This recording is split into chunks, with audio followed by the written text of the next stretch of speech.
The U.S. government says Lac-Megantic crash is one of the 10 significant train derailments involving crude oil since 2006 in North America.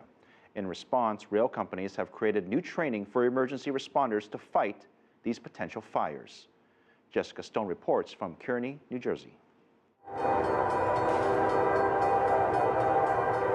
In the shadow of New York City's skyline, in one of the most industrial corridors in the U.S., New Jersey firefighters climb a ladder, not into a burning building, but on board an oil tank car. Other leaks can come from bad gaskets, cracked gaskets, no gaskets. That's where Scott Gould from rail company CSX is showing the Kearney Fire Department how to close the valves on top. It's part of new training targeted at emergency responders after 10 derailments and crude oil fires like this one in Southern Virginia since 2006. Since then, the nation's shale oil boom has led to 4 times the number of trains carrying crude through American backyards and downtowns. I guess it's dealing with the unknown. You know, when you're dealing with rail cars, it's a large quantity. You know, each car is about 30,000 gallons of fuel. An RCMRMS to include crude oil. Despite the mounting data of increased risk, government officials only began holding safety hearings in April. That's 9 years after the spike in oil train transport began. There's a different risk calculation that needs to be made. We need to make sure that we're getting ahead of it, because right now we're behind it. The U.S. government says that the crude oil coming from those shale deposits in the northern United States and Canada is especially hazardous.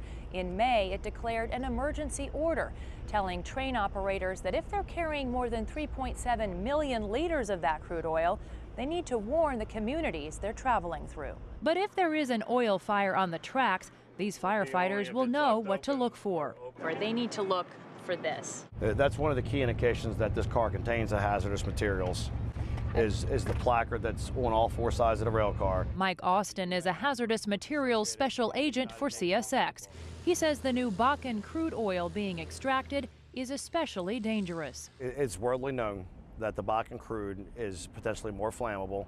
The key things that we hone in on is verifying its flammability. It comes in here, it gets registered through here. To measure that flammability, Mike encourages firefighters to use this combustible gas meter. It can also tell them how volatile a tank car's oil is. That information can help them tailor their emergency response with the right equipment. It's a flammable liquid. You need foam, large quantities of foam to extinguish that. The newer version, the head shield is going to be built into the end of the tank car.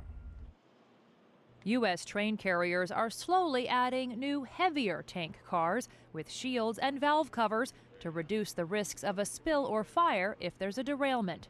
But these make up just a fraction of the nation's tank car fleet.